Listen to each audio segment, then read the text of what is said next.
We should govern D.C. I think the federal government should take over the governance of D.C. and run it really, really properly. And I like the mayor. I get along great with the mayor. But they're not doing the job. Too much crime. Good afternoon, y'all. A short while ago, President Trump signed three items. The first is an executive order relating to the affordability and availability of in vitro fertilization and other fertility treatments. These are treatments that have become unaffordable for many Americans, or have been unaffordable for many Americans.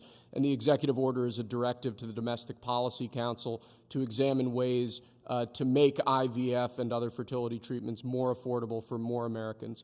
The second item that we signed was a presidential memorandum imposing radical transparency requirements on government departments and agencies, in keeping with President Trump and the administration's broader commitment to governmental transparency. What this presidential memorandum would do is require, as waste, fraud, and abuse is uncovered, as programs are canceled, and ultimately as taxpayer dollars are saved, this presidential memorandum would require departments and agencies to make all of the details of that freely available to the public.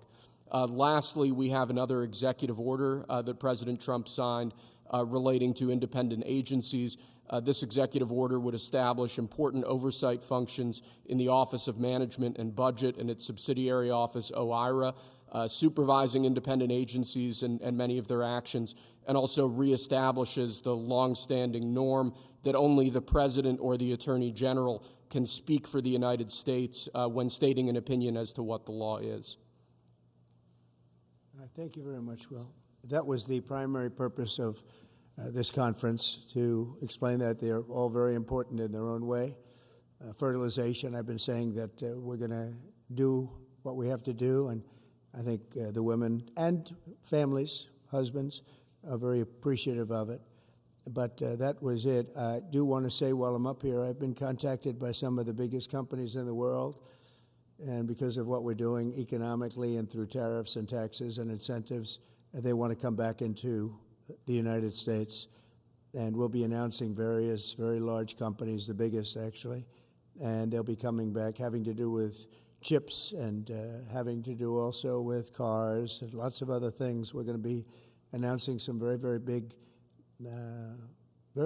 momentous decisions are being made by companies all around the world, the biggest, and they want to come back into the U.S. Car plants are being canceled in other locations now because they want to build them here. And you read about a couple, not that I want to mention names or anything, but you read about a couple of big ones in Mexico just got canceled because they're going to be building them in the United States. And that's very simply because of what we're doing with respect to taxes, tariffs, and incentives. And I think it's a very important thing. And you'll be seeing this over the next probably over the next 2 years, to be honest, but you're going to see a lot of it over the next couple of weeks. A lot of big ones are going to be announcing. And so while we're here, I guess we can take a couple of quick questions. Go ahead, please. Please. Sir, I want to ask you a little closer to home. What would it take for you to reconsider the restrictions on the Associated Press? And secondly, some of your advisors are concerned with the Associated Press's style guide, using language and giving guidance to not use words like illegal immigrant or to use phrases like gender-affirming care, and they're concerned about that being an encroaching amount of liberalism in the way in which the press writes about things. Do you share those concerns? Well, I do think that some of the phrases that they want to use are ridiculous, and I think, frankly, they become obsolete, especially in the last 3 weeks, because many things have happened in the last 3 weeks, and I didn't know about that, but I would say that if they want to use certain phrases like that, and I guess some are okay, but many aren't, but the Associated Press just refuses to go with what the law is and what is taking place. It's called the Gulf of America now. It's not called the Gulf of Mexico any longer. I have the right to do it, just like we have the right to do Mount McKinley, and nobody's even challenging that. But only the essentially, it's primarily the Associated Press, and I don't know what they're doing, but I just say that we're going to keep them out until such time as they agree that it's the Gulf of America. We're very proud of this country, and we want it to be the Gulf of America. Now, the Associated Press, as you know, has been very, very wrong on the election, on Trump and the treatment of Trump and other things having to do with Trump and Republicans and conservatives. And they're doing us no favors, and I guess I'm not doing them any favors. That's the way life works. But, thank you for the question. Who are you with? Very good question. Thank you. Yes. We're hearing that Russia wants to force Ukraine to hold new elections in order to sign any kind of a peace deal. Is that something that the U.S. would ever support? Well, we have a situation where we haven't had elections in Ukraine, where we have martial law, essentially martial law in Ukraine, where the leader in Ukraine, I hate to say it, but he's down at 4% approval rating, and where a country has been blown to smithereens. You got most of the cities are laying on their sides. The buildings are collapsed. It looks like a massive demolition site. So many of the cities. They haven't done it in Kiev because I guess they don't want to shoot too many rockets in there. They've done it 20%, but they haven't done it 100%. If they wanted to do it 100%, it would probably happen very quickly. But you have cities that are absolutely decimated. And yeah, I would say that, when they want a seat at the table, you could say wouldn't the people of Ukraine have to say, it's been a long time since we've had an election. That's not a Russia thing. That's something coming from me and coming from many other countries also. Ukraine is being just wiped out. Look at what's happening to the cities. There are cities, there's not even a building standing. It's a massive, you talk about Gaza. It's literally, these cities look like Gaza. Actually, many have, percentage-wise, more buildings knocked down than in Gaza. So, people are tired of it. People want to see something happen. And, the other thing that it's been bothering me for a long time, because I solved the problem with NATO. They paid hundreds of billions of dollars into the funds of NATO when I said, you got to pay, because the United States was paying for European countries, and then they take advantage of us on trade.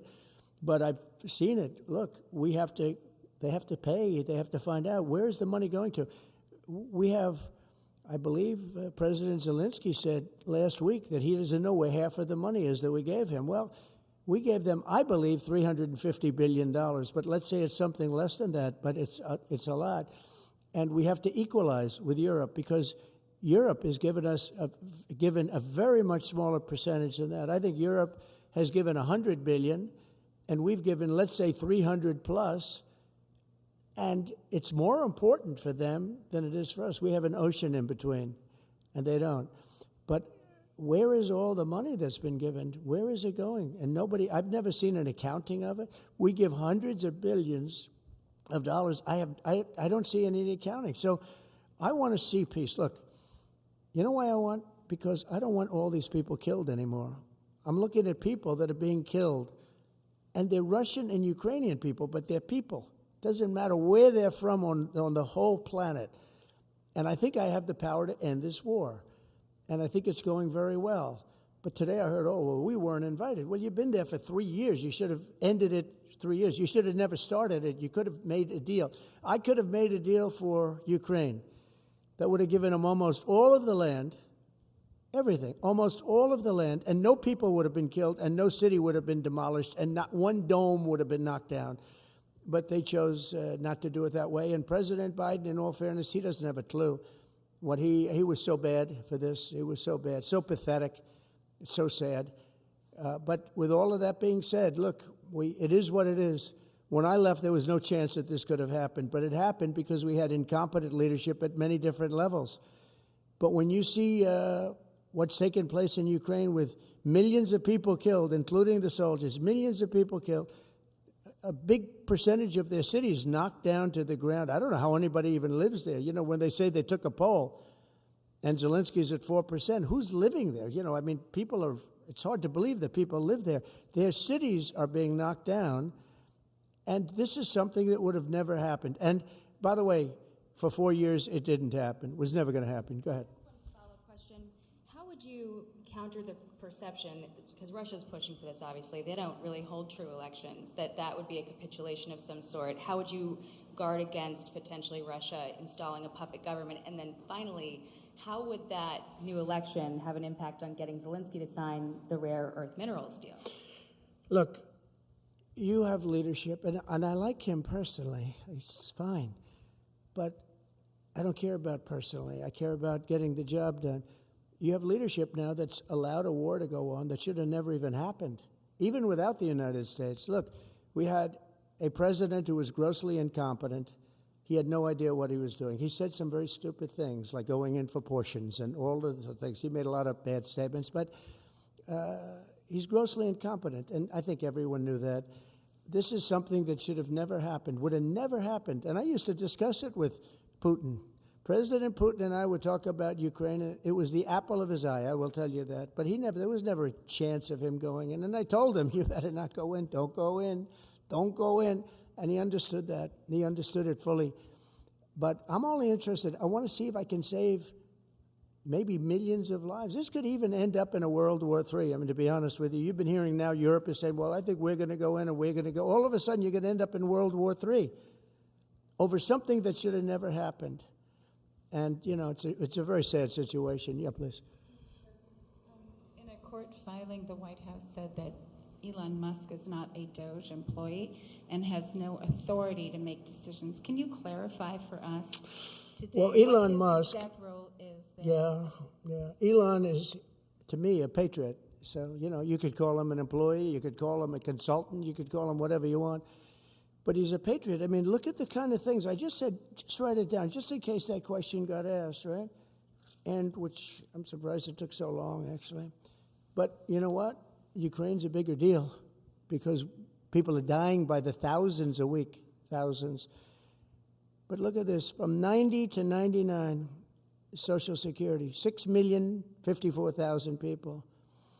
Well, that's okay. Maybe that's possible. You know, 90 to 99, maybe it's possible. It's a lot of people, though, at that. But people that live to 100 to 109, 4,734,000. Wow, that's a lot. That means over 100 years old. They're 4 million people. I don't know too many. I know people that are doing great in their 90s, but not too many people over 100. But over 120, from 120 years old, people that are 120 years old up to 129, 3,472,000 people. Wow. You know that can't possibly be because the record is like, I think it's one person, a woman, lived to 127, but they have 3,472. Okay, but now we're going really in. People from 130 years old to 139-year-old, 3,936,000. Wow. I wonder if people are getting paid with all this. I mean, are these checks? And that's what we're checking right now. People from 140 years old to 149 years old, 3,542,000. 140 years old and beyond. Now we're really going because we're looking to break the record by 25 years.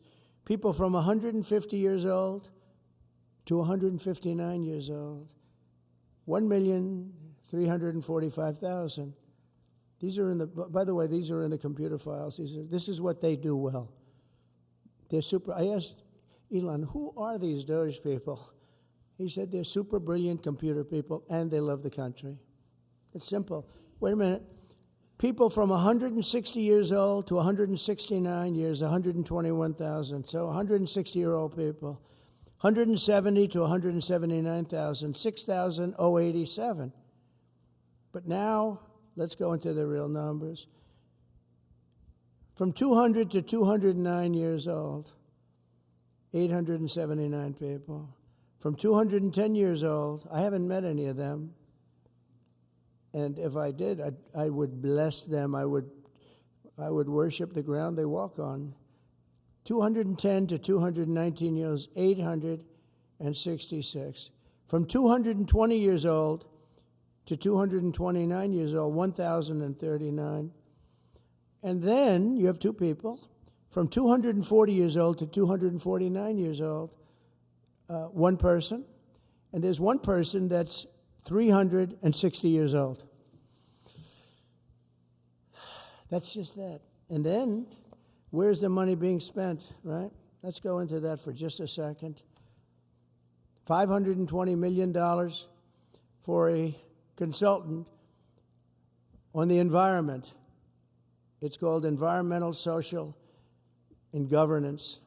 Investments in Africa and mobilize private sector resources, $520 million. Somebody got $520 million for an environmental, sounds like an environmental study. I've always been one that paid a lot of money for my environmental studies, but I paid like $50,000, not $520 million. $520 million for ESG. $25 million to promote biodiversity, conservation, and promote licit livelihoods by developing socially responsible behavior in the country of Colombia. Well, it's nice, $25 million to go into Colombia for something that nobody ever heard of. $40 million to improve the social and economic inclusion of sedentary migrants. $40 million. $42 million for Johns Hopkins, great place, to research and drive social and behavior change in Uganda. $42 million. What about us? What about social change in our country? $70 million for a center at Purdue to research university-sourced, evidence-based solutions to developmental challenges. I mean, these are massive numbers on things that nobody ever heard about. $10 million for Mozambique voluntary medical male circumcisions. $10 million for circumcisions in another country. $9.7 million for UC Berkeley to develop a cohort of Cambodian youth with enterprise-driven skills. In other words, let's teach them something about enterprise. What about our people? Can't we teach them about enterprise? $2.3 million for strengthening independent voices in Cambodia. $32 million to the Prague Civil Society Center, which is a very liberal group of people. Wonder how much of that money came back to the people that approved it.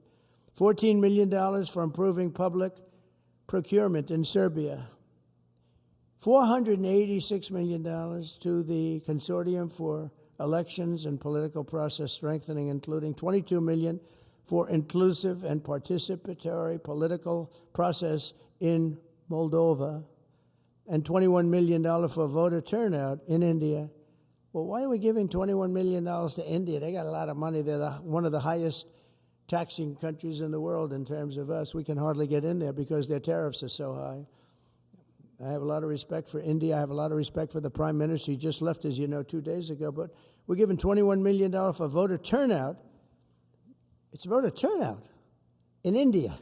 What about, like, voter turnout here? Oh, we've done that, I guess. We did $500 million, didn't we? It's called the lockboxes. $20 million for fiscal federalism in Nepal. Listen to these numbers. This is all fraud. $19 million for biodiversity conservation in Nepal. $1.5 million for voter confidence. We want to give them confidence in Liberia. $14 million for social cohesion in Mali. $2.5 million for inclusive democracies in South Africa. $47 million for improving learning outcomes in Asia. Asia's doing very well. They're doing a lot better than we do in the schools, aren't they? $2 million to develop sustainable recycling models to increase socioeconomic cohesion among marginalized communities in Kosovo and Eskali and in Egypt. We're talking about hundreds of billions of dollars. I could, by the way, I could read this all day long. I could go on all day long, and you'll see hundreds of billions of dollars, and we're doing it. But when I saw the Social Security numbers, I said, wow, that's really something. So we have, let's just go above 100 years old. We have millions and millions of people over 100 years old. Everybody knows that's not so. We have a very corrupt country, and it's a sad thing to say, but we're figuring it out. Now, the good thing about Social Security and what I read is if you take all of those numbers off, because they're obviously fraudulent or incompetent, but if you take all of those millions of people off Social Security, all of a sudden we have a very powerful Social Security with people that are 80 and 70 and 90, but not 200 years old. You know, so it's a very positive thing. How about over here? Yeah, please. Your reaction to Michelle King, the head, resigning after the Who resigned? The head of Social Security. I don't know. I mean, I resigned or got fired. I think got fired. You know, when you fire somebody, they always resign, and then they say, we resigned. But when you have numbers like that, I think really it's got fired. They have to get fired. Who would keep them? How could you have numbers like this? Now, the big thing is, how many of these people got paid? Were they getting paid? Were they getting paid? How many of them were getting paid Social Security? Because if that's the case, it's a massive fraud. We'll have to call those great Palm Beach police into this situation, right? You guys would figure that out very quickly. But how many of them are being paid? I mean, maybe millions of them, but it's a total fraud. Also, a lot of illegal immigrants are in Social Security that shouldn't be there. Yeah, please, go ahead. Mr. President, there was a big wave of probationary federal workers who were fired over the weekend. Some of these workers focused on nuclear weapon security were immediately rehired. Do you have any concerns about how these terminations have No, played out? not at all. I think we have to just do what we have to do. It's, you know, you're going to, it's amazing what's been found right now. It's amazing. If we feel that in some cases they'll fire people and then they'll put some people back, not all of them, because a lot of people were let go. Don't forget, I got elected on the basis of making our government stronger and smaller, because we have millions of people that obviously they're paying millions of people that shouldn't be paid. And that has also to do with workers. Yeah, please. No, go ahead. Actually, yes, New York Times. Mr. President, given your concerns about corruption, you said that if there were any conflicts of interest with Elon Musk, you wouldn't let him anywhere near it. That's right. Doge and SpaceX employees are now working directly at the Federal Aviation Administration and the Defense Department, agencies that have billions of dollars in contracts with Musk's companies or that directly regulate his companies. How is that not a conflict of interest? Well, I mean, I'm just hearing about it, and if there is, and he told me before I told him, but obviously I will not let there be any conflict of interest. He's done an amazing job. They've revealed, in fact, he's going to be on tonight, a big show called Sean Hannity at 9 o'clock, and he's on and I'm on, and we talk about a lot of different things. And any conflicts, I told Elon, any conflicts, you can't have anything to do with that. So anything to do with possibly even space, we won't let Elon partake in that. Yeah, please. On immigration, sir, you said you would be sending the worst of the worst to Guantanamo Bay. What we're finding out is that there are a lot of low-risk migrants who don't have a criminal background who are also being sent. Are you thinking about this differently now? No, they're going to be brought back to their countries. And with some persuasion, every one of those countries, everyone in the, as you know, every country is taking the people back. So some of them are going to be brought back to, many of them, any of them that are low risk, as you say, are going to be brought back to their countries. Yeah, go ahead, please. Can you give us a bit of an update on where you stand with Venezuela? It's oil. There's basically a monthly license that can soon extend. Well, you know, we had Venezuela on the run, and it looked like that was going to be very good. And when Biden came in, as he always does, he screws it up. And they started buying millions and millions and millions of dollars of oil, billions of dollars actually, of oil, and it gave them a new life, a new really lease on life. But we'll see. We had some pretty good discussions with a lot of people within our government, in the United States government, that are involved in that. And Venezuela's a little bit early, but, you know, we were not buying from Venezuela when Biden came in for whatever reason. Instead of just taking the beautiful, as I call it, liquid gold, we have more than anybody, they started paying a fortune to Venezuela, and we're looking at that, actually. Why did they do that? Why were they doing that? Why would they go to the enemy and give them billions and billions of dollars? Now, with that being said, as you know, Venezuela has said very strongly they will not take any illegal immigrant, any of the people that they sent over to us. They sent their gangs, probably the worst gang anywhere in the world, as bad as MS-13, maybe worse, and they came out of the jails of Venezuela. They emptied their jails into our country, and they said, we'll never take them back. Well, they took them back, and they're taking them back, and they are taking them back rapidly. They were sending a lot of people to Venezuela. They said they wouldn't take them back, and they are taking back. But we're looking at Venezuela very seriously, and we're going to be able to, don't forget, I've only been here for 3 weeks. Yeah, please.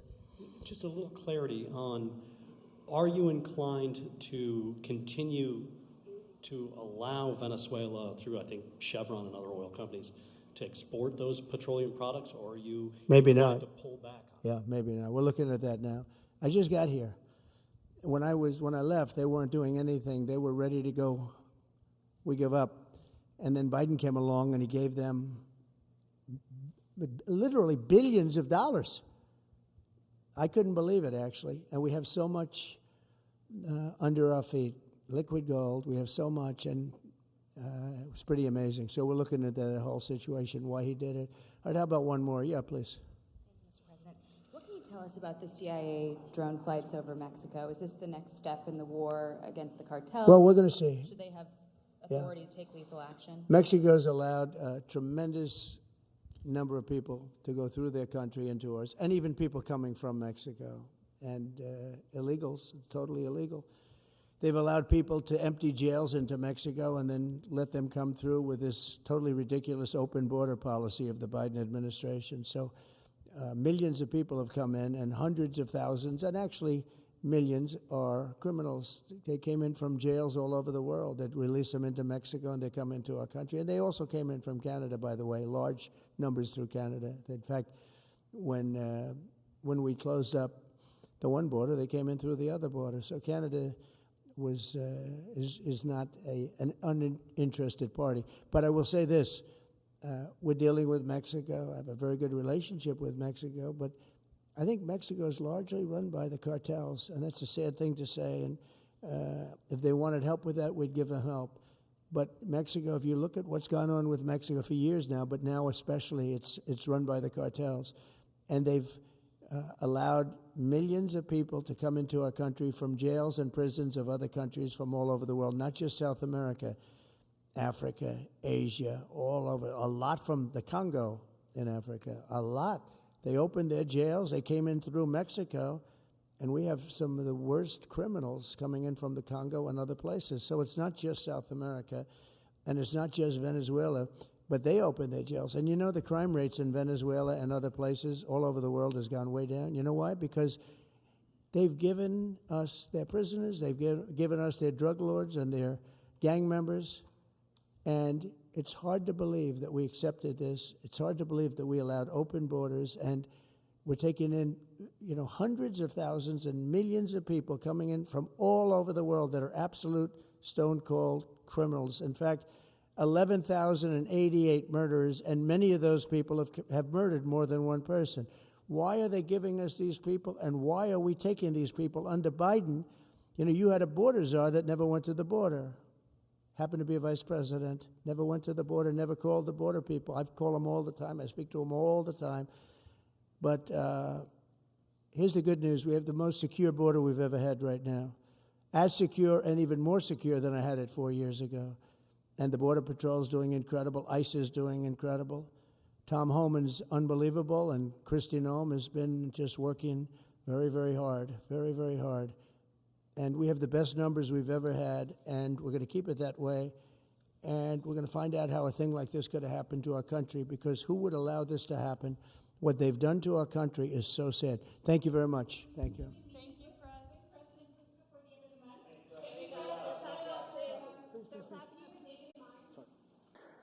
as you know, the Americans are going to be celebrating something very important coming up, our 250th anniversary, our nation's founding.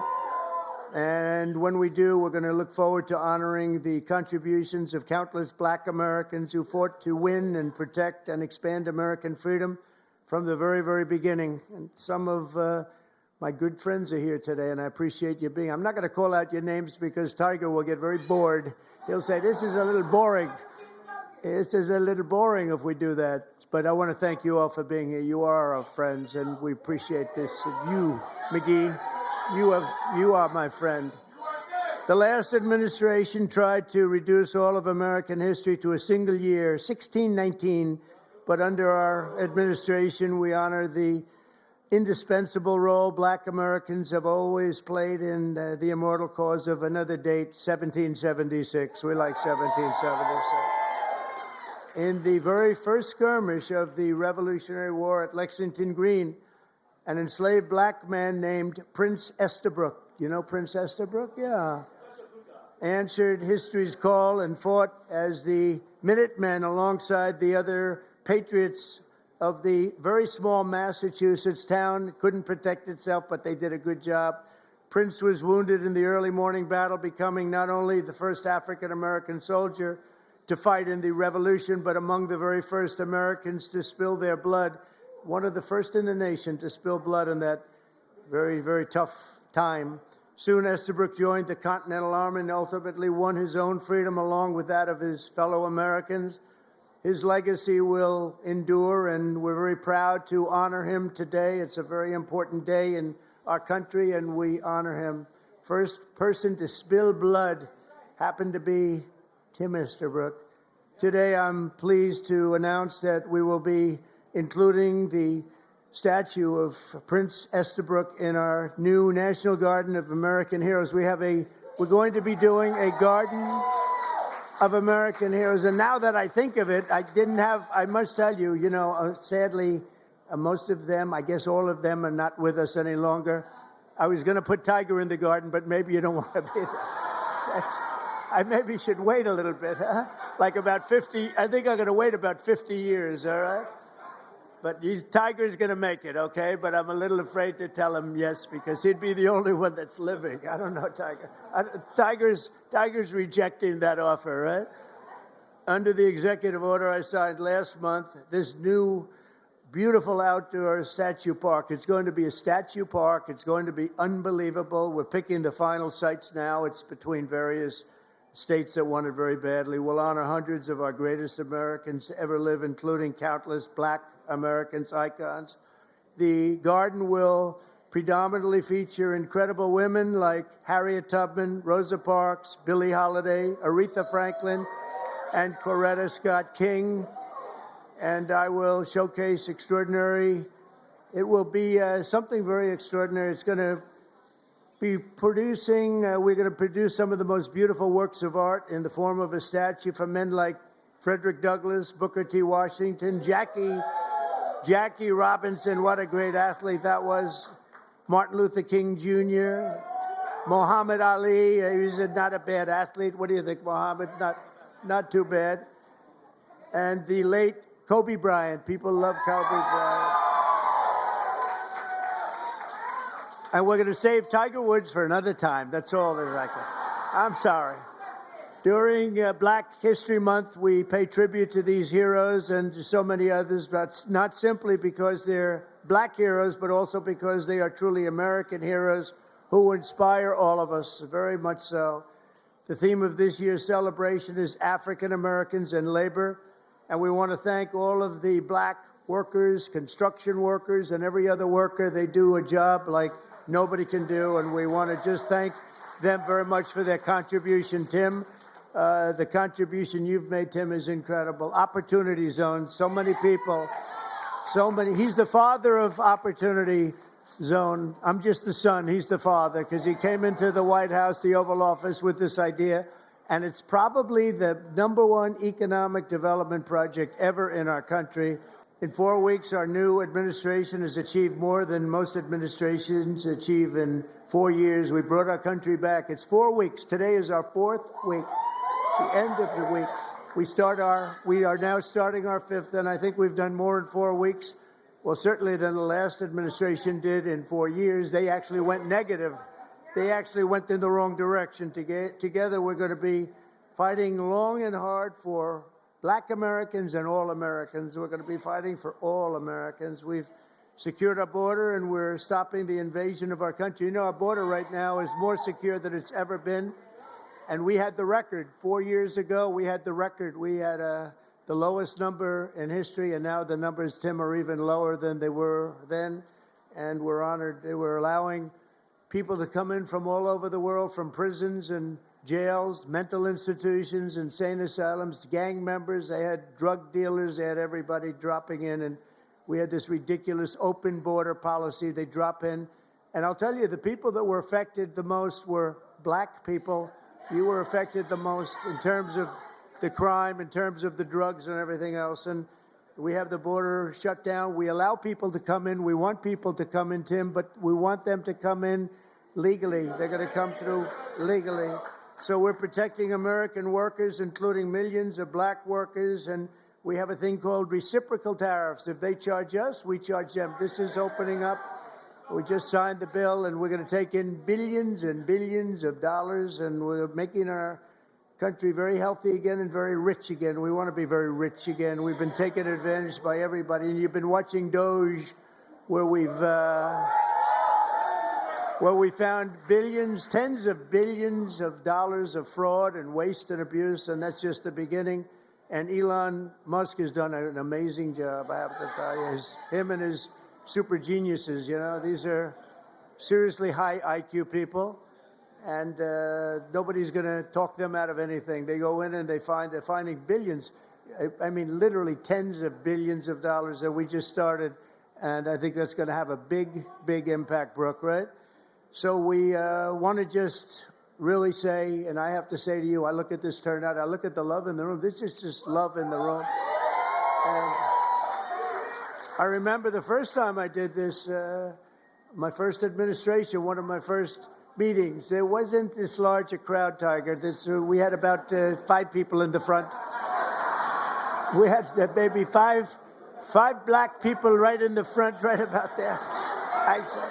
I said, is anybody else coming? Is this it? Are we open? I don't even think Tim Scott, I know Turner wasn't there. I don't think Tim Scott was there either. I'm not sure. But that's all changed. And we got the highest vote. And one of the big reasons I'm president today is because of the black vote. And and I always appreciate it. So this is a very special time.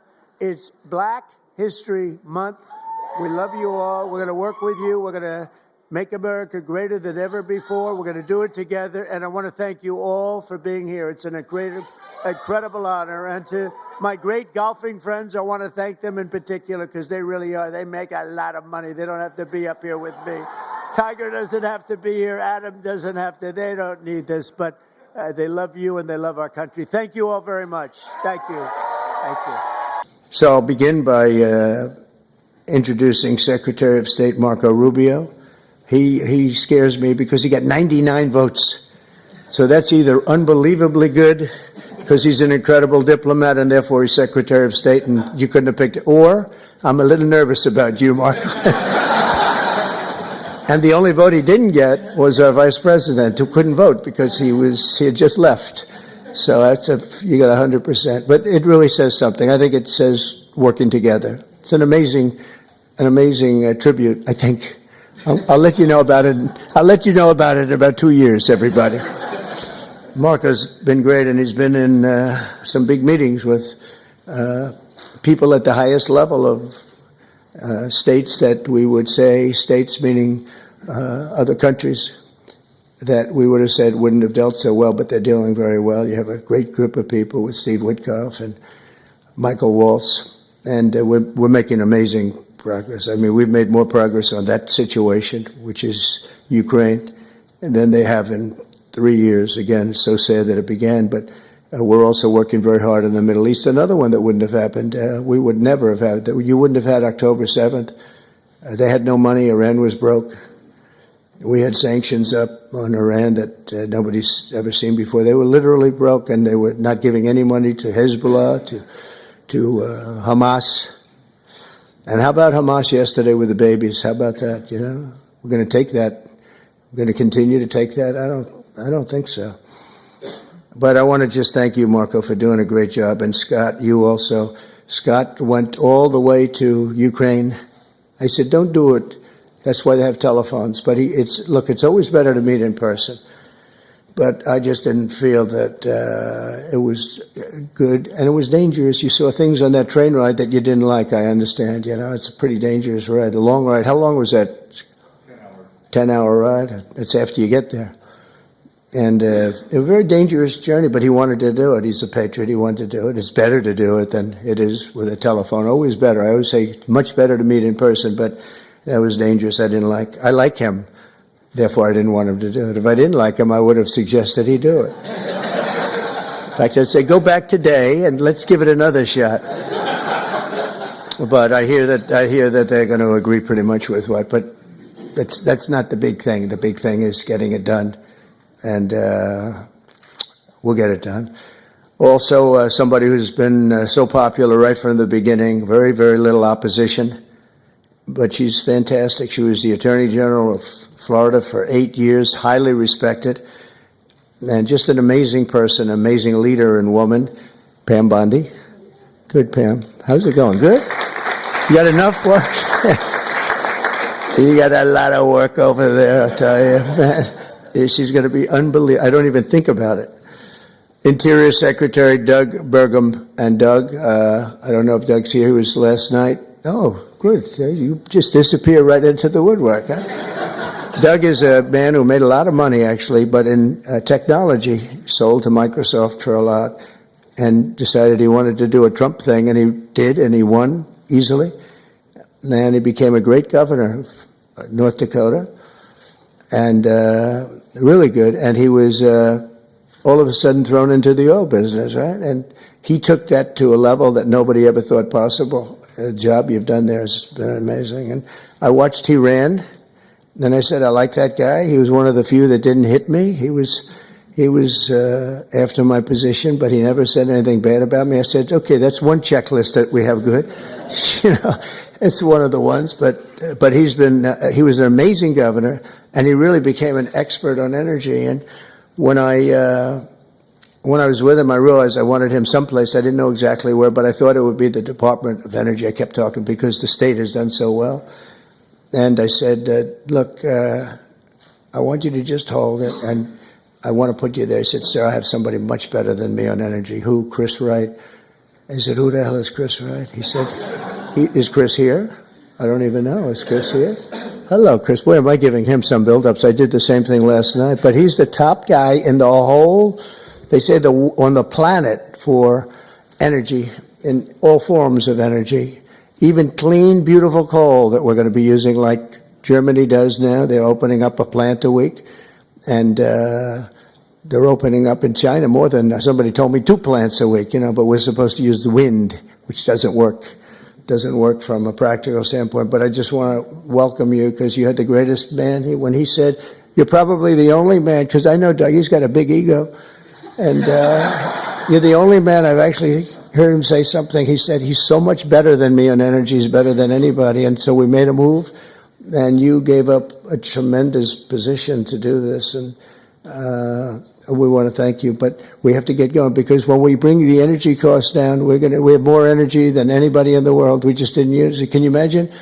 Biden set us up in Venezuela instead of taking ours, so that we go to Venezuela where they'd have very heavy stuff, and we have the best stuff in the world. We have more liquid gold, and it's really great liquid gold too. We have more under our feet than anybody else.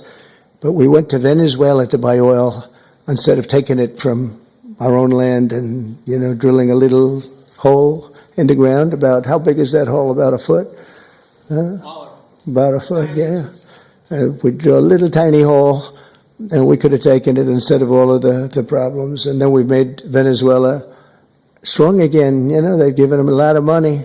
They never thought they were going to have so much money, and all the people are leaving. So you're going to have one guy sitting there with a lot of oil under his feet. That's not a good situation, but we're having talks about that whole mess. What a mess it was. That was another one that was done. He was ready to quit.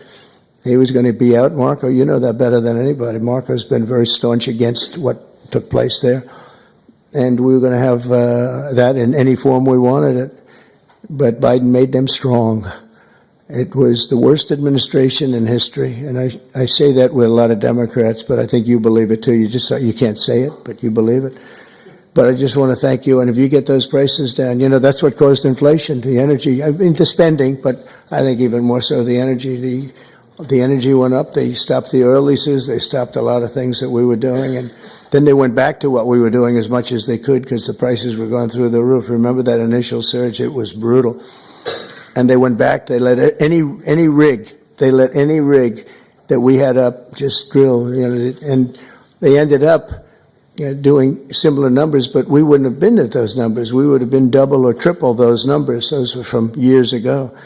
but energy caused our problem. But I just want to thank you for recommending him. And what we've done is he's the head of Department of Energy, he's Department of the Interior, and it's really screwy because the Department of the Interior has all the energy other than some nuclear energy that you're in charge of. But he has all the energy, has all the land, all the great places, best. We have more than any other country in the world, and he's in charge of it. The problem is he can't drill. And he drills, but he has no land. So what do? We said, I have an idea, let's merge them. So we merged them intellectually. I don't know if we did it legally, but we did it intellectually. So now he gives up the land and he gives up the drillers, and you're going crazy, right? You're going wild, and you'll do it beautifully, environmentally well, Lee, we'll make sure. But we have a lot of things, but we had a merge. I always wondered, why doesn't the Energy Department do more? And they didn't do more because they don't have any energy. It's the craziest thing I've ever seen. We'll probably have to make maybe even a change in that, somehow merge them or do something, because it's pretty tremendous what you're going to be able to do. Agricultural Secretary Brooke Rollins, who's so fantastic, and she's been at the head of so many different things and loyal from the beginning. She even opened up when we had a rather shocking defeat.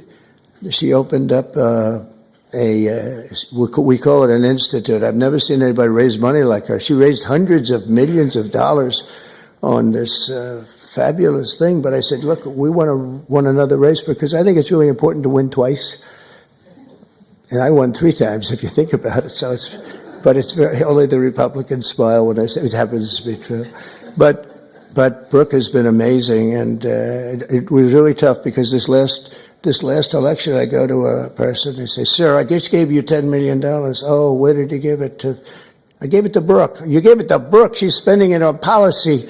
We don't have to worry about policy. We have to worry about getting elected, right? But Brooke is fantastic, and she's done such a good job, and she's Make America Great Again, top of the line, right? And she's going to, and what I didn't know, and as soon as I found out, I said, that's that. She studied, that's what she studied, agriculture. She knows everything about it, and she's going to be a fantastic secretary, and you'll do something with the eggs, because I'm hearing so much about eggs, you'll figure it out. You got to figure something out fast. But, and we inherited all of the problems. At some point, a few months down the road, we won't be able to say it's so much us. But the big things, really, we can blame other people for, to allow criminals into our country at levels that nobody's ever seen before, to allow people from jails, to have countries from all over the world be allowed to empty jails into an open border. They emptied jails and prisons, mental institutions, insane asylum, gang members, drug lords, drug people on drugs, people that are very sick. They allowed them to come into our country totally unchecked, unvetted. And right now we have a great gentleman, Tom Homan, who's doing an unbelievable job, and Christy Noem. They're doing a great job, but it's something we should have never had to be done. And you see the levels of crime that these are serious. They make our criminals look nice, I'll tell you. That's the only thing we get out of it. Our criminals are very nice people by comparison. These are seriously tough people.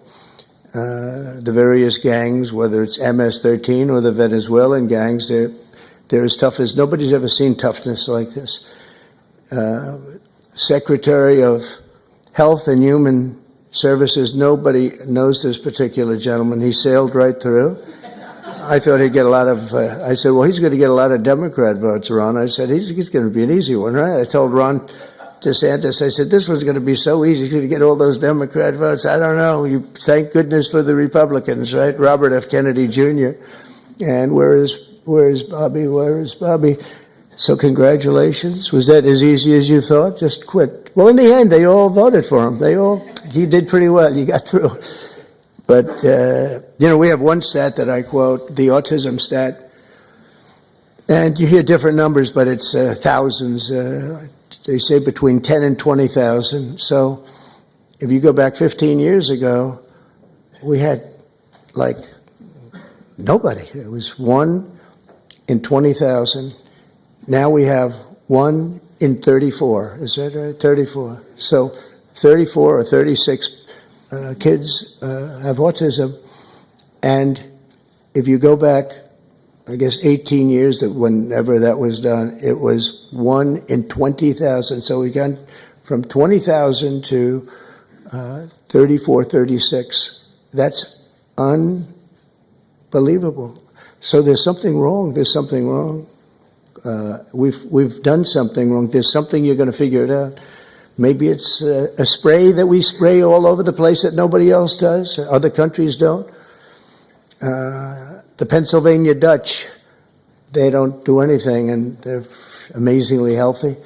And he understands. He's working with Dr. Oz, who's a really smart guy. I know him very well. And those two guys are going to figure it out. They're also going to figure out why in the United States we pay $1,300 for a drug, one that we were talking about, and in London they pay, literally they pay $200, even less. $88 I heard in one case yesterday. They pay $88, we pay $1,300 for the exact same drug from the exact same factory, from the same plant where it's made. We've got to figure that out. So I hope you focus really a lot on the cost too, because Americans are being screwed, and it's no good. They're not going to put up with it. Secretary of Housing and Urban Development, another one I know very well. He's going to be fantastic, Scott Turner. So, Scott, congratulations. Man, oh, man, you are something. He got up and we had a great meeting yesterday, right? He got up and spoke. He's a good speaker, that one. And everybody loves you. Everybody knows you. Great guy. You're going to do fantastic. Well, you got a good recommendation from Ben Carson. Once Ben Carson recommended you, I said, all right, that's okay. We love Ben Carson. Nobody like Ben. Secretary of Energy, I introduced, Chris Wright, and Secretary of Veterans Affairs, Doug Collins. I know Doug so well. Oh, where's Doug? Where's Doug? That voice during the Mueller hearings, that beautiful voice. Do you know, remember the catastrophe that every Democrat remembers this, when Mueller went to testify? This was not a good situation. That's where it all ended, Pam, when he didn't know anything about anything. And Doug said, you don't know what we're talking about, do you? No. This was not a good day for them, but it was a good day for justice, I can tell you that, for fair justice. EPA Administrator Lee Zeldin, he ran for governor of New York. In theory, you have no chance, but actually, he almost won. It was a fantastic run, amazing run.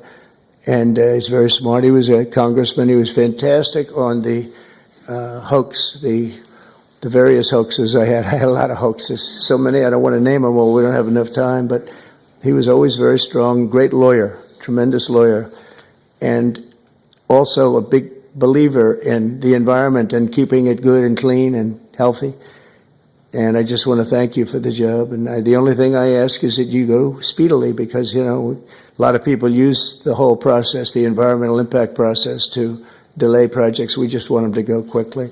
And you can get the same answer in a matter of months as opposed to a matter of years. I feel so strongly, because people are coming in with tremendous amounts of money. I have been spoken to by yesterday I had Tim Cook in the office from Apple. He's investing hundreds of billions of dollars. I don't know. I hope he's announced it. Hope I didn't announce this, but what the hell? All I do is tell the truth. That's what he told me. Now he has to do it, right? So it's a good. But he's investing hundreds of billions of dollars, and others too. We're going to have a lot of chip makers coming in, a lot of automakers coming in. They stopped 2 plants in Mexico. They were under construction, starting construction. They just stopped them. They're going to build here instead because they don't want to pay the tariffs. The tariffs are amazing. It's good. I got myself in a lot of trouble. I said it's my favorite word in the dictionary, the word tariff. It's such a beautiful word. And the fake news killed me. They said, what about love? What about God? What about family? And I said, I'm in trouble. I said, so now it's my 4th favorite word. I say, love, God, family. A couple of others I could add in there too, but it's my 4th favorite word. So, and OMB Director Russell Vogt, thank you, Russell. You're going to be incredible. I know he took some hits, but I know how good he is, how honest he is, and he's fantastic with the numbers. And you're seeing these numbers coming out with the theft, right? And it's tremendous fraud, waste, and abuse. And all three of them, but I think the fraud is really the biggest. I think you're going to see it. You come out as soon as you can, I think, with your numbers. But because they're not explainable. They're not explainable. So I just, Russ will do a great job, that's all. SBA administrator, small business. Now, small business is really big business. It's actually one of the biggest banks in the world. It sounds a little bit like, oh, small, little business. It is a massive, it is one big sucker, right? And Kelly Loeffler's here, so she's going to be incredible. And she's got an incredible husband, Jeff, who's one of the most important people in the world of finance. And he knows. He owns a thing called the New York Stock Exchange, so that's not so bad, right? And you have natural experience, but I think you're going to do great.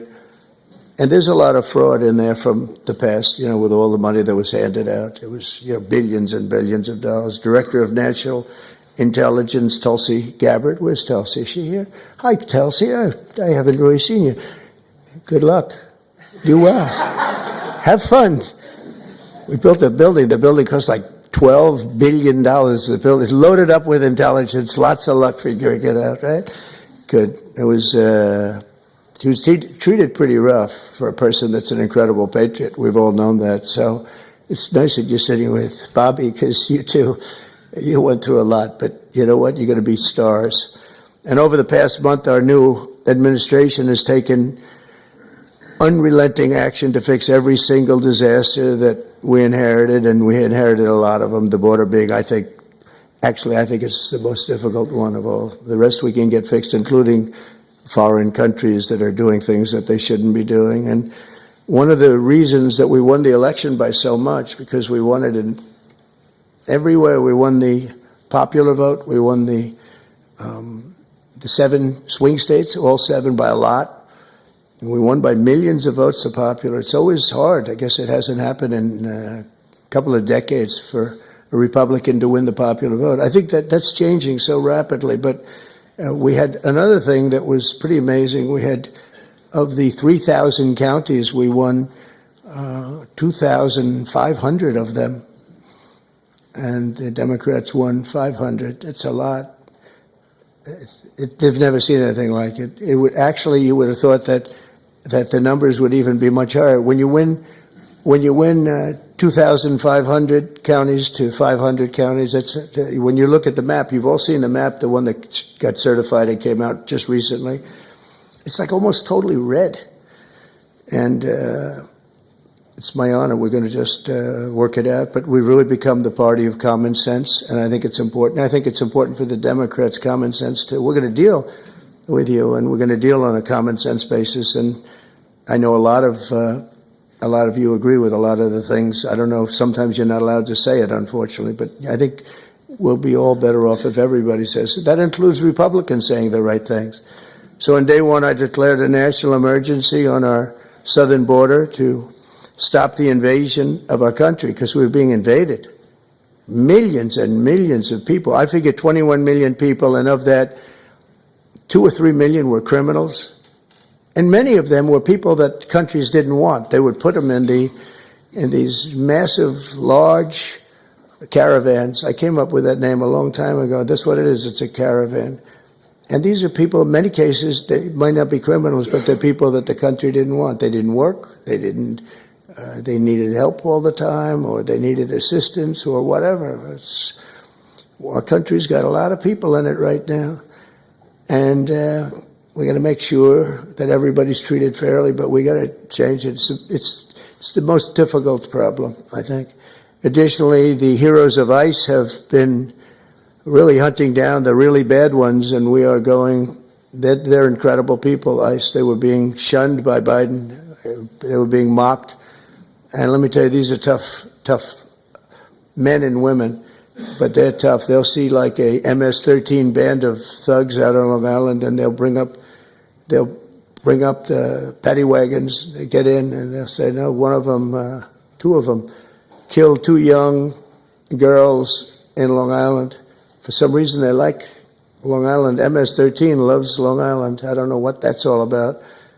But 2 young girls walking to school, 16 years old.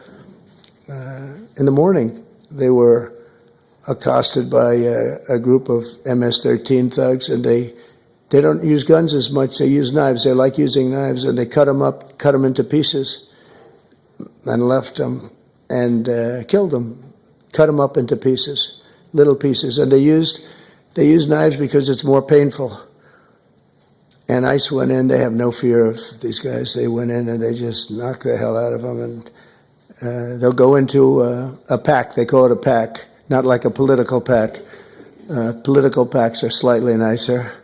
But a pack of these MS-13 people or Tren de Aragua people from Venezuela, and they'll just walk in. It's all you'll see is fists going for 5 minutes, and then you'll see these guys walk out, and they got them between their legs, and they're bringing them, getting them the hell out of the country. These are rough people that we have to deal with. But ICE is incredible. Border Patrol is incredible. Law enforcement, the people in law enforcement, we make their job so difficult by allowing people like this into our country. We just shouldn't do it. So I've just designated the group from Venezuela, Tren de Aragua, as a foreign terrorist organization. I mean, in Colorado, they went and other places, they literally take over. They're like me. They're in the real estate business. They take over real estate. And they literally take it over. They just claim it. And they tell tenants to get the hell out if you don't get out. They had one case where a guy called the cops, and they went in, "You call the cops?" "Yes." And they cut off his fingers. He says, "You don't call them anymore. You cut off the other fingers on your other hand." These are not nice people. But federal, state, and local cooperation has to be the backbone of border security. So I hope, as governors, I know all the Republicans are very much in tune with Tom Homan and Christie and everybody, but I hope everybody, because ultimately you want to get the criminals out of your state. And we're focusing on the really bad ones. We have 11,088 people that we know of that are murderers, that are actually murderers. And I can't imagine anybody wanting them in their state, whether you're a Republican or whether you're a Democrat or whatever you may be. I mean, we have many of them murdered more than one person, some murdered more than 5 people, and they're in our country. They let them out of jails. These were convicted people, and they let them out of jails because it's very expensive to have somebody in jail for a lifetime or whatever it might be.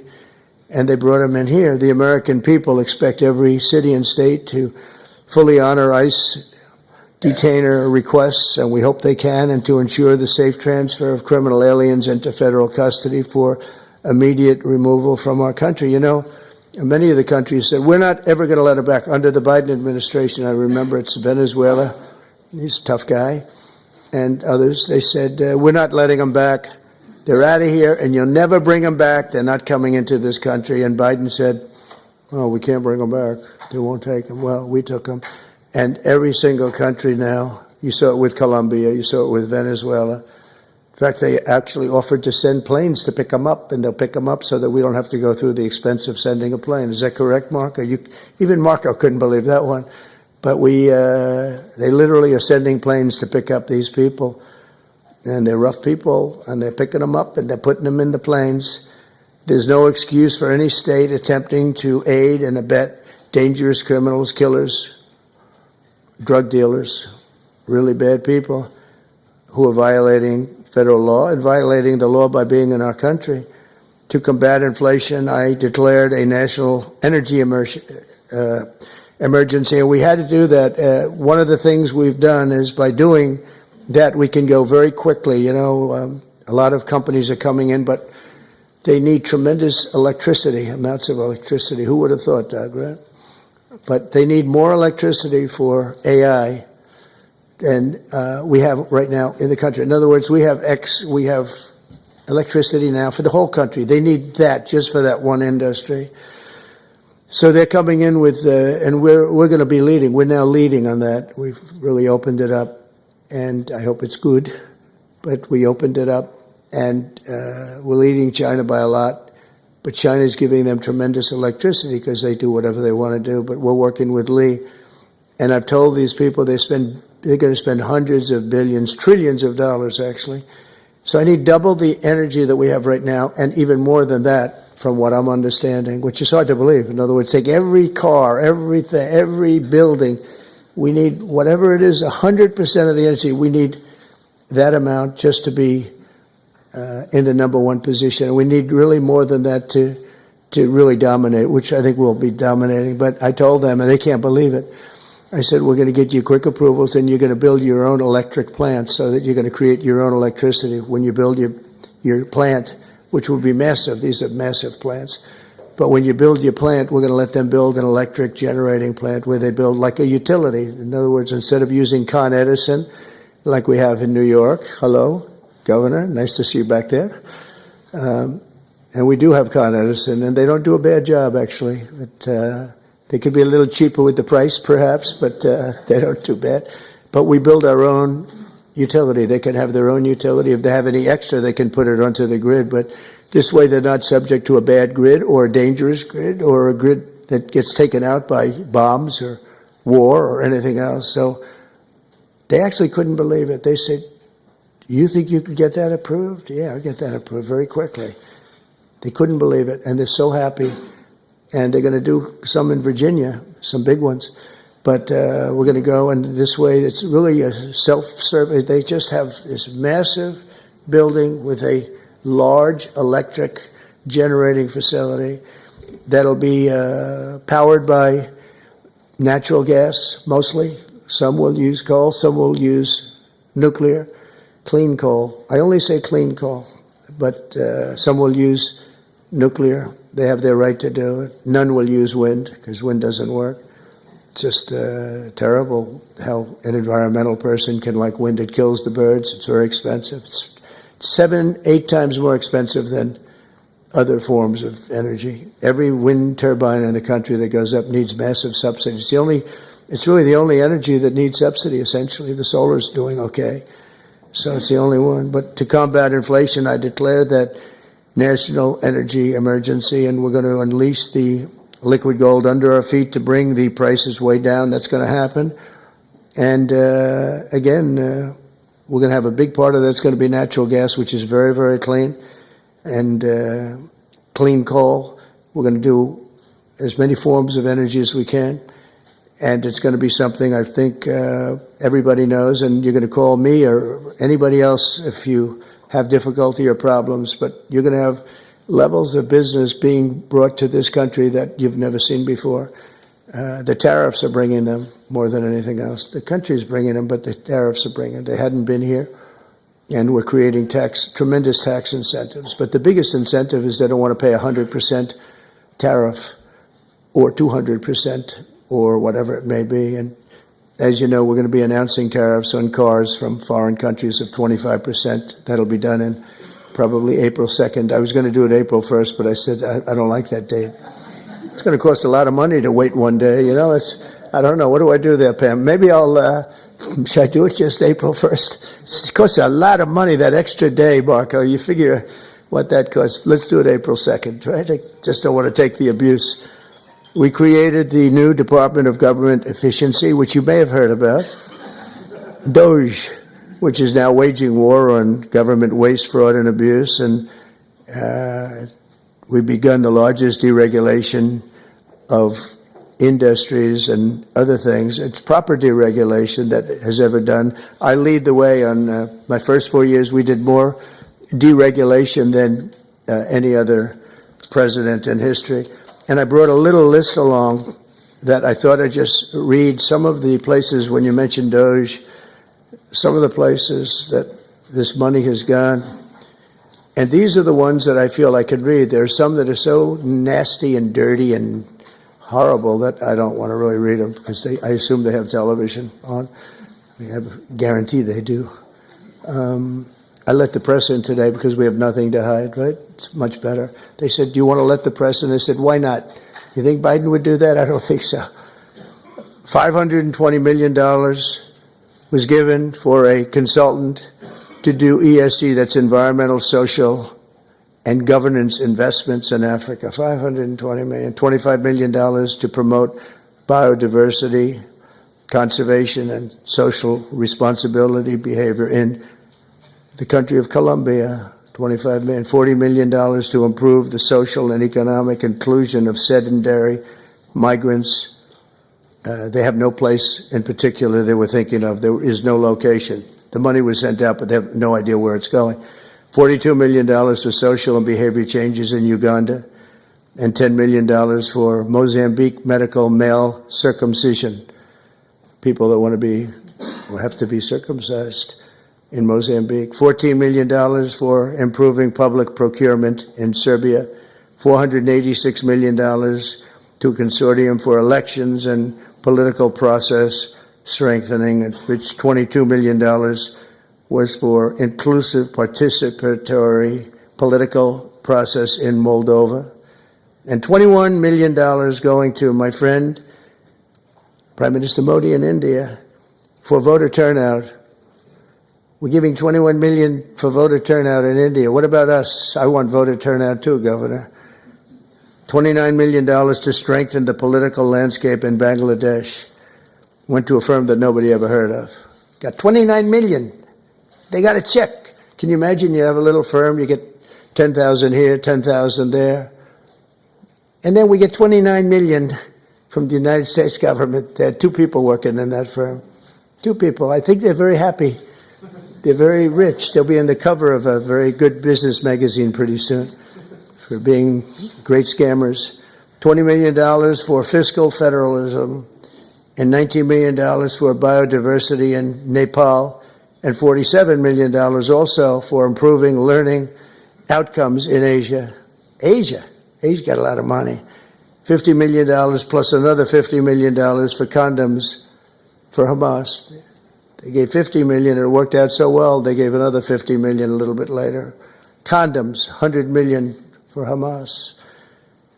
And we're also uncovering outrageous incompetence and fraud in the Social Security, and I read this last night, so Governor, you're going to be bored hearing this, but you know, you never get bored because it's not possible to even believe it.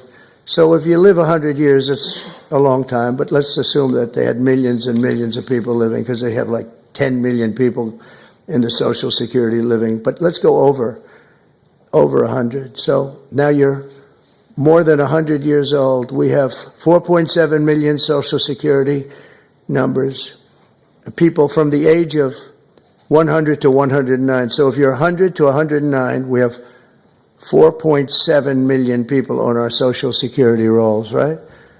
Well, that's a lot of people. I knew one guy was 100.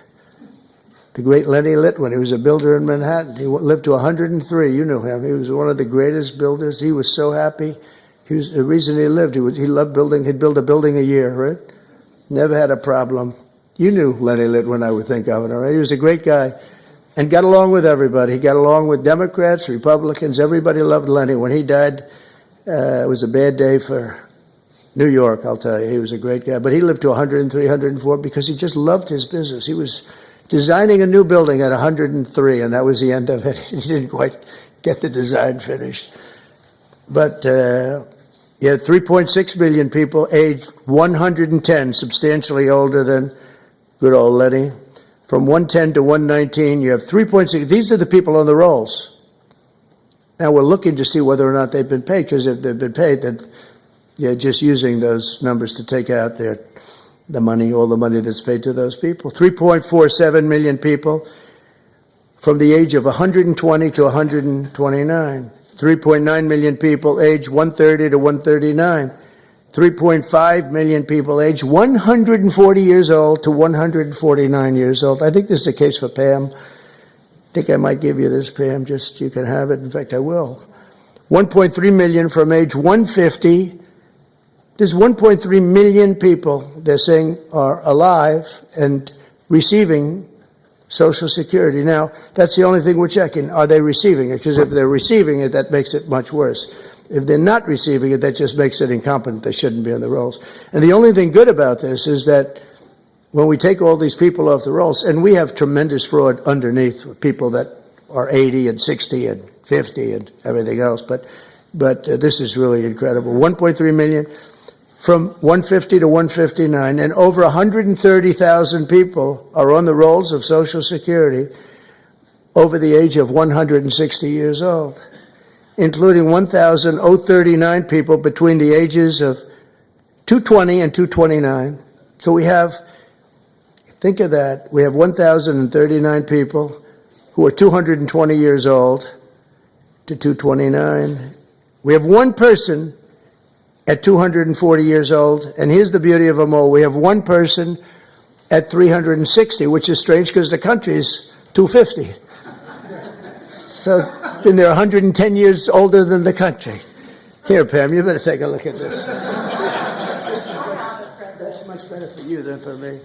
Now the question is, are they getting paid? Because somebody maybe is getting paid. Yeah, I have a feeling you were. I said, what a convenient thing. This is so nice. We created this department, DOGE, and the kind of numbers are incredible. It could be $500 billion, but it could be $1 trillion. It could be even $1.5 trillion. We're going to find out. I mean, I'm actually going with Elon, and Elon is doing a really good job. And I said, who are these people that travel? We call them the Dogers.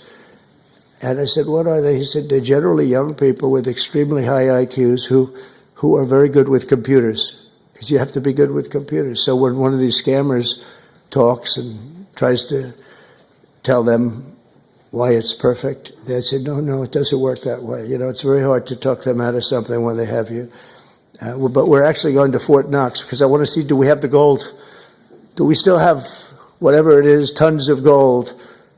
I hope we do. Wouldn't that be disappointing? Fort Knox. You grow up hearing about Fort Knox. You can't get in. You can't even see it. Nobody sees it. You go there and the place is dry. Would that be terrible? There's another one. Maybe you should go with us to that one. But we're going to go in there pretty soon. They're going to open the doors to Fort Knox. If any governor would like to go with us, well, good. You want to go with us on that one, Ron? That could be good. Could be interesting. Can you imagine if we open it up and there's no gold? Well, I think there will be. For one reason, it's really heavy. You know, you steal a bar of gold, you got to be strong. So it's not like other things. But we're looking at everything. We have the largest deregulation campaign in history, and we are, again, I did more than anybody, but this blows it away. And for one, every time we put in a new regulation, we're not allowed to put it in unless we terminate 10 old regulations. So it's 1 in 10. We did 1 in 7 in my last administration. And the problem is some of them were put back, foolishly put back. There was no reason for them. So if you truly want a turbocharged economy, you have to do that, and you have to get rid of the regulations. I think one of the reasons before COVID, and we did a great job with COVID and it was a hell of a thing for all of us, everybody here. But some countries will actually never recover for what they went through. But we ended up giving back. When we turned over the reins, the stock market was higher than just previous to COVID coming in, which was an amazing achievement. But we were, just prior to that, I would never forget, I was sitting down with 2 consultants, the 2 great pollsters. They said, sir, this economy is so good. We're the greatest economy in the history of the world. We were doubling up China. I was also charging China hundreds of billions of dollars in tariffs, which no president charged them anything, but they were killing us.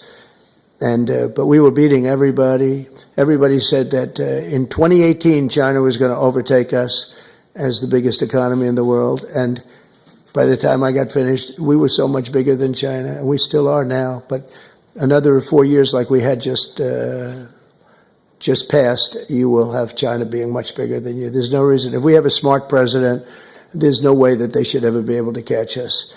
But this pollster said to me, sir, if Abraham Lincoln and George Washington came back from the dead and they ran as president and vice president, they'd never be able to beat you.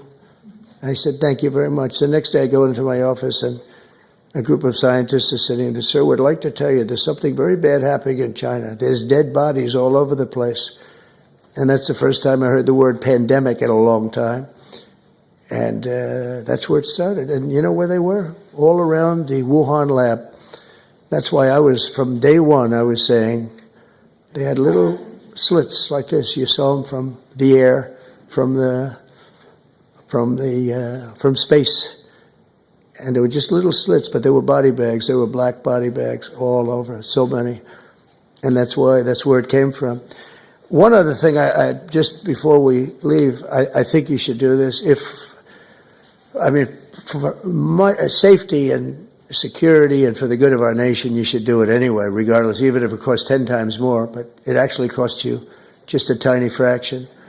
If you went to paper ballots and you're voting, and I would hope that every Republican would, so it costs exactly 8% of what the machines cost. These machines, they got something going. They get business. It's amazing. So paper ballots, and paper is very sophisticated today. Paper, it's called watermark. It's impossible to copy, impossible to cheat. It's actually hard to believe that a piece of paper is highly sophisticated, but it's watermark, and it's it's amazing actually when you see it. You can't cheat. But if you went to paper ballots and same-day voting, and if you went to voter ID, and also one other thing, you want a proof of citizenship. Those four things: proof of citizenship, voter ID, paper ballots, one-day voting. And if you went to 2-day voting or 3-day voting, but some of these states, you had 64 days. You know, California just finished up just a short while ago. They were voting a week and a half ago. They're trying to finish them up. And other states, too. They were weeks after the election. I mean, if that were a close election, you'd have to wait for weeks and weeks and weeks. You got finished fast, Brian. Thank you for your help. We did very well in Georgia. It was very nice. But some of these states, if you had a close election, you wouldn't know who won. And then, you know, once that happens, then you really never know who won. But you would save tens of millions of dollars. Forgetting about right, wrong, and security, safety, our country, our Constitution, and all of these. Number one, you'd have a much safer election. Number two, everybody, you'd know the results of your election by 10 o'clock. Everybody, it's a beautiful system. It's boxes of 5,000. Boom, boom. And you can go and examine each box. It's so simple and so good. I did ask Elon, because he knows more about computers than anybody I know. I said, what do you think of the voting system? He said, computers are not meant for voting. It's just not it's too many transactions taking place too quickly.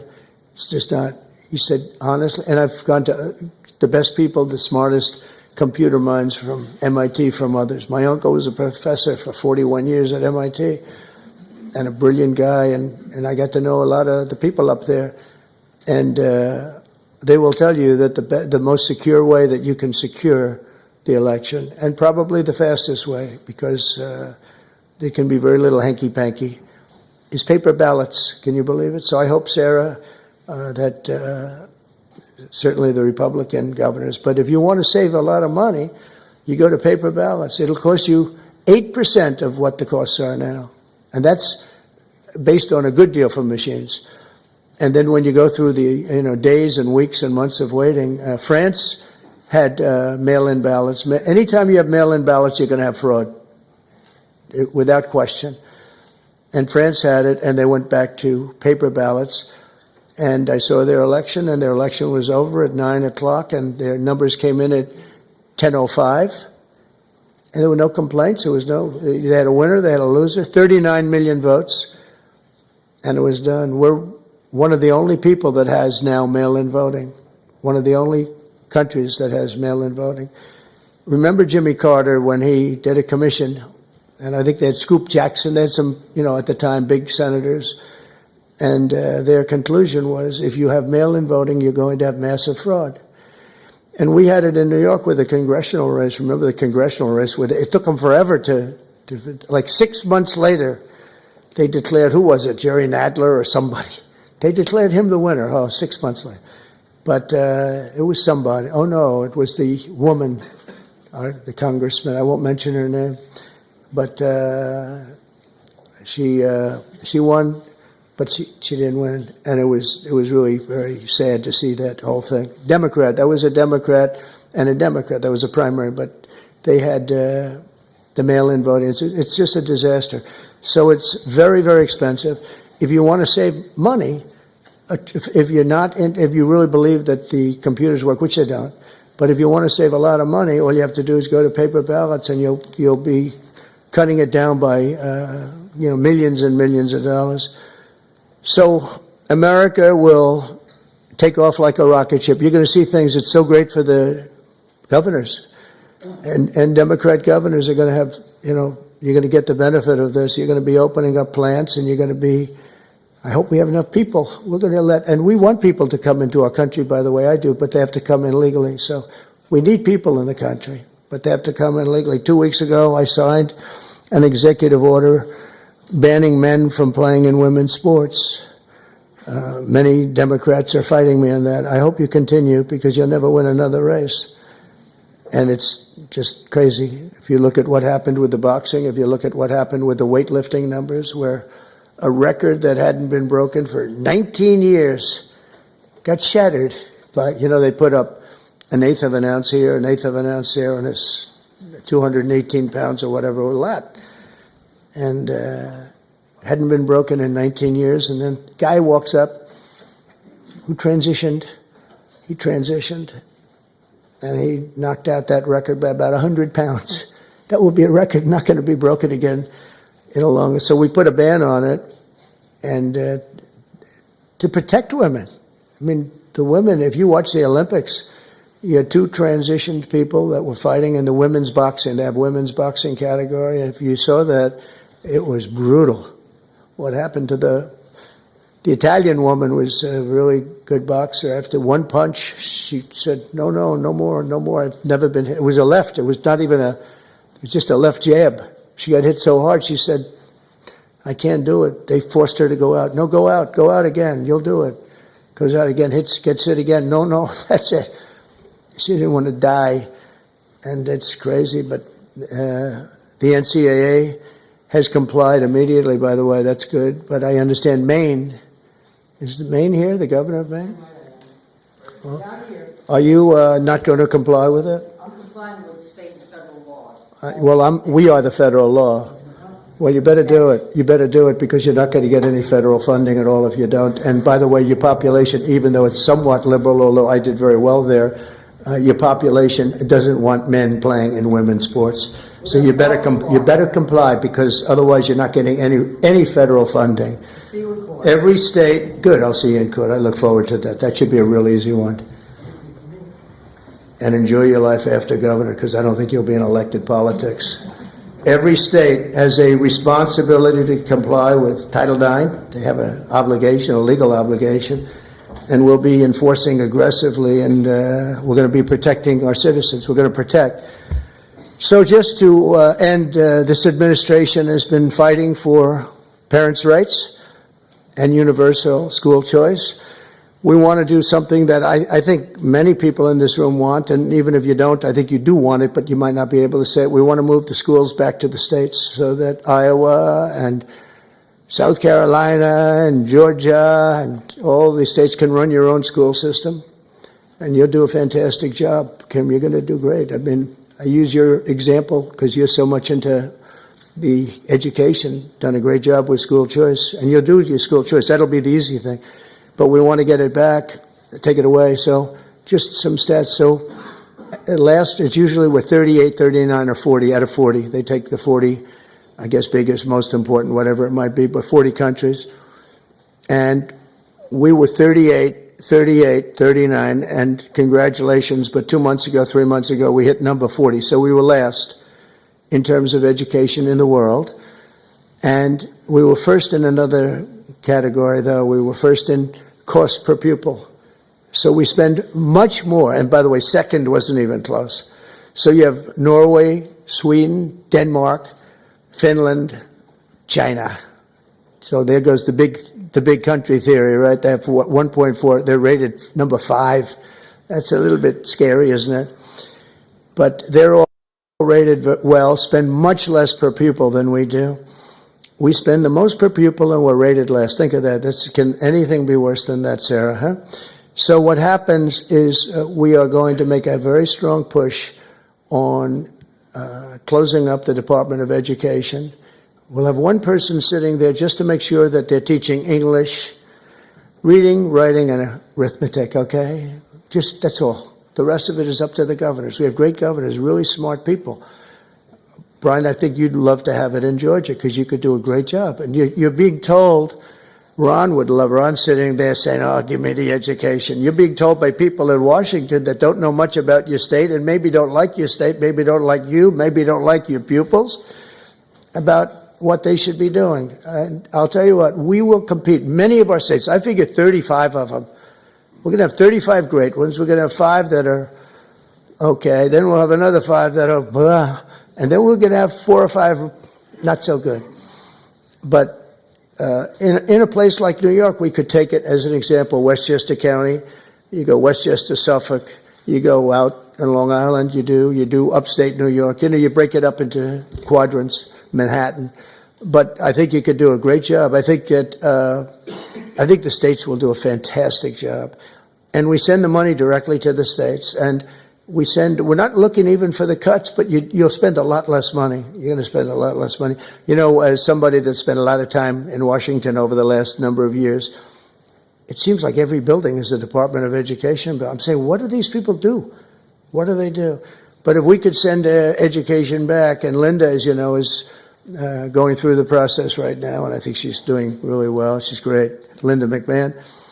And I said, Linda, you're trying. I really want you to do a great job, but you're really only doing a great job if you have no job by the time we finish. You have to create no job for yourself because we want this to go back to the states, and she agrees. And if we can do that, I think it's going to be one of the most important things we can do. So the governors, the people in this room, Democrat, Republican, will run their own school system, and we'll back them 100%, and we'll pay like we do now. But I think we'll end up having to pay probably half. But that's not the reason I'm doing it. I'm doing it because we give really bad education. And as far as the teachers union, I love teachers. And I imagine unions might form in some of these places, and if they do, that's fine, you'll deal with it. So this isn't against unions, this is because I won unions. I won the Teamsters. When you win the Teamsters, that's serious. But I put in a person as Secretary of Labor who I really did it because the unions treated me so well. The auto workers, so many of the unions, the firefighters, the police unions, I got like 98% of the vote. We're looking for the other 2%. Nobody can find them.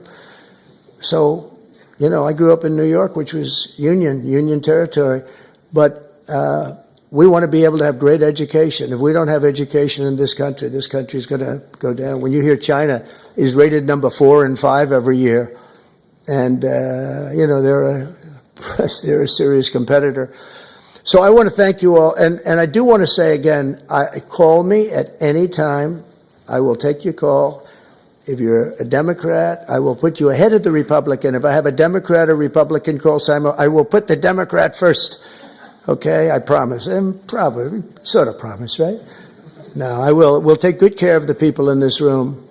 And it's an honor to be with you. You're very, very smart people. To do what you do, to get elected, it's a tough business. But if you could take back education, and if we could do some of the things that we just laid out very easily in this plan, and you have a federal government that's behind you all the way. We'll be sending help. As an example, if we do get rid of FEMA, which we should, it's very expensive, doesn't work. But we'll be sending federal help in. If you have a big hurricane or a tornado or all of the things that I've been watching, and you'll be taken care of much, much better than you're taken care of now. You have to wait around for these people to come, and they come so late. But the worst example was what you had to go through in North Carolina. What happened there was a terrible thing. So congratulations on your victories, and you're going to have many more victories, and I'm here for you. If you want to ask a couple of questions, you could, if you'd like to. Yes, please. Thank you, Mr. President. So I think we share excitement about disaster response and how we can make it better. We've all had disasters. We usually love to see the president after disaster that's never fun. Right. We have fires, other people have floods, hurricanes. We want to be a part of helping to make a federal emergency response work, changing FEMA so they're not putting square pegs in round holes. So involve our group because we're the ones on the other end of it saying, oh my God, why are they coming with this when we need that? Right. So we're ready to help. Good. Thank you very much. It's very nice. I agree. Yes, please. President, thank you for welcoming us. As as we go through the process of putting in your priorities as president, would you give us an opportunity to speak with you about, say, return on investment? Sure. Before we go, for example, into, oh, forgive me, we've heard and we'll wait the decisions you make and the Secretary will make, but for instance on Medicaid or Medicare, sure. If cuts are proposed, perhaps give us an opportunity as governors to prove to you that we can make these programs worthwhile. That might help us on our I love that. I think it's great, Bobby. I think it's great. One of the things we're really focused on is bringing down the costs, and we haven't been treated very fairly, especially over the last 4 years. And as you know, we had transparency, which is one of the biggest things that could have happened. And Biden, for whatever reason, terminated that. That would have brought down the costs tremendously. But we'd love to have your ideas on any of them, Medicare, Medicaid, any of it. And we will, if those ideas are good. You probably have better ideas than anybody as governor. So we would love that. Thank you. On that issue of healthcare, we've talked about it before. If we reform the healthcare industry, and you tried to do that in the first administration, and they tried to fight it back every step of the way. We all deal with high healthcare costs in government and the private sector. And if we reduce that from 20% of our GDP down to 10 to 12, you can pay for a lot of things in government that we can't currently do it. We need to get the industry in line helping us do it as well. Well, you're a good example of it, and in your state, they've done a good job, but you're going to get those numbers down even lower. I know that. That's something very strong for you.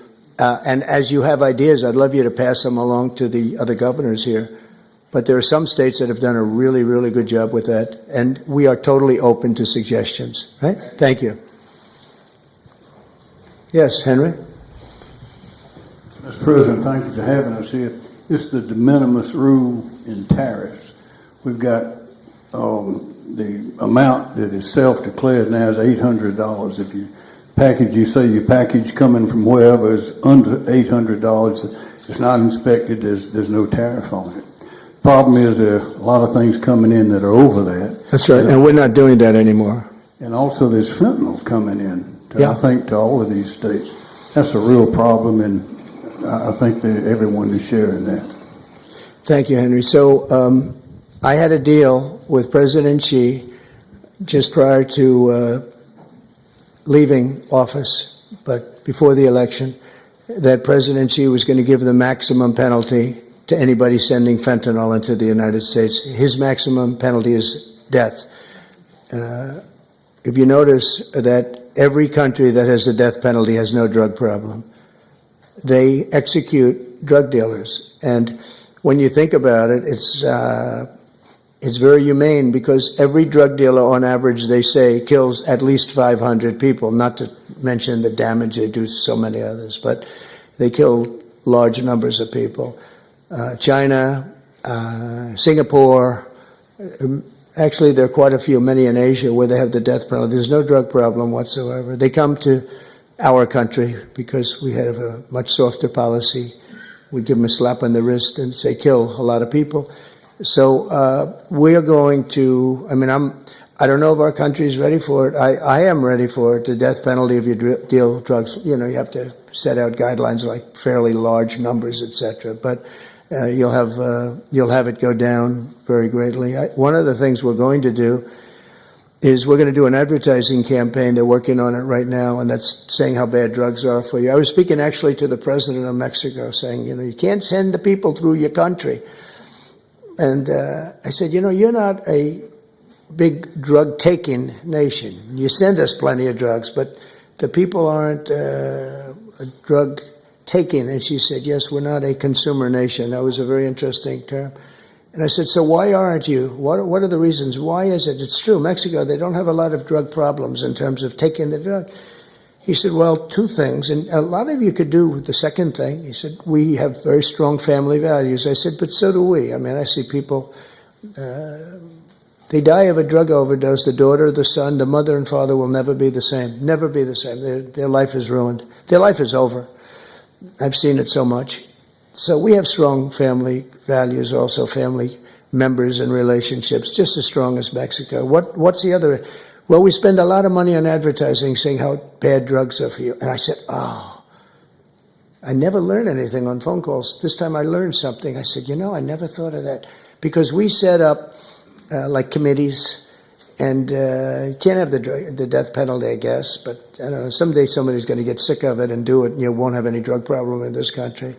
But, and you can do it on an individual state basis for the governors in the room that want to do it, but you will not have a drug problem in your state if you did it. But I will say this, we have a situation where we have now hired a couple of the best agencies, and we're going to spend about $100 million, maybe $200 million on advertising, saying that when you take certain drugs, the drugs, fentanyl, et cetera, it destroys your skin, it destroys your teeth, it destroys your brain, it destroys everything. And really horrible commercials. I mean, I've seen the first of them, and they are brutal. They are brutal. And when some young kid is sitting down watching this commercial a couple of times, I really don't think they're going to be taking drugs. So I think that this is a big statement, but I think we can drop it 50%, 50, by doing this. And I give her credit. She was talking to me about it, telling me about it. But I knew immediately as soon as she said it, she didn't have to say any more. She went on to tell me different things, but it was just the concept of it. And I think states can do that too. If you do commercials talking about how horrible it is, drugs. I mean, what it does, I mean, you look at their skin, it gets eroded, their teeth are, you can tell. I mean, you can see a person that takes a lot of drugs, especially fentanyl and some of the others, the bad ones, the real bad ones, some of them, the heroin.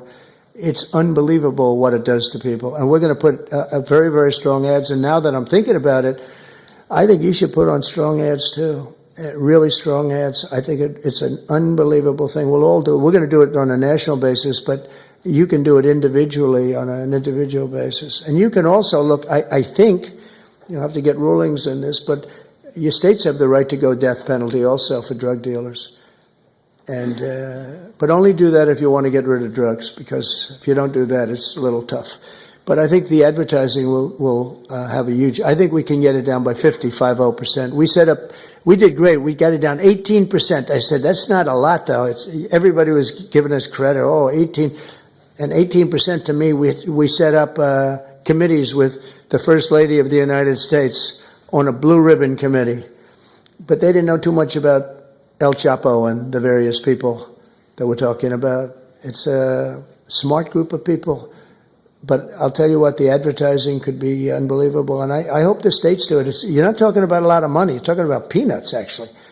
I mean, with $50 million, you could just cover the state.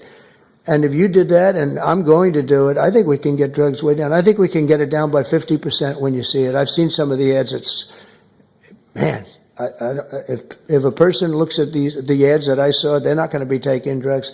So good question. Thank you, Henry, very much. How about we'll do one more? Yes, please. Thank you so much for having us. Thank you. As we've talked as governors, we implement a lot of the social welfare programs, whether it's Medicaid or job training or rental assistance. Each one has different requirements that create cliffs and benefits that make it hard for people to recover. Things as simple as work requirements for able-bodied adults. If we could synchronize across TANF, Medicaid, work programs. Let's make it a trampoline to get people back on their feet instead of a hammock they climb into. I think it's great. I think if you could get together and work together, you'd bring down costs just on that basis. I think it would be really great. Did you want? Go ahead, please. Mr. President, I wanted to just say thank you. Two words a lot of times we don't say. Thank you for your extraordinary leadership, your courage, all that you do. And just so you know, even in the state of Nebraska, you're inspiring Nebraskans to get comfortable being uncomfortable, to stand up for what we believe in: faith, family, hard work, the American dream. Stand up and talk about the common sense. So we're incredibly grateful. Thank you, Governor. Thank you very much. I appreciate it. Thank you. Thank you very much, everyone. Thank you. Thanks,